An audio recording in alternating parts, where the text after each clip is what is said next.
গণভোট এটা আমাদের সবচেয়ে বেশি গুরুত্বপূর্ণ এবং চ্যালেঞ্জিং বিষয়। মূলত আমি মনে করি যে আমাদের যে কোনো সরকার পরিবর্তন করতে পারে, জনপ্রতিনিধি পরিবর্তন করতে পারে, কিন্তু গণভোটের যে পরিবেশ বা যে প্রশ্ন সেটা তো দেশের নীতি নির্ধারণী একটা প্রসঙ্গ। স্বাধীনতার পর দীর্ঘ অর্ধ শতাব্দীকাল পরে এই প্রথম বাংলাদেশের মানুষ এই সুযোগটা পাচ্ছে। আবারও হয়তো কত বছর পরে, কত যুগ পরে এই ধরনের পরিবেশ আসবে।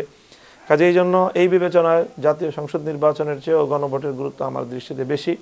যে কোনো মূল্যেই গণভোটকে সাকসেসফুল করতে হবে এবং গণভোটে হ্যাঁ ব্যালটকে জয়যুক্ত করে জুলাই সনদে প্রায় সহস্রাধিক, প্রায় ১.৫ সহস্রের মতো আমাদের সন্তান যারা জীবন দিয়ে বিপ্লব করেছে, অভ্যুত্থান করেছে, তাদের এই রক্ত যেন বৃথা না যায়।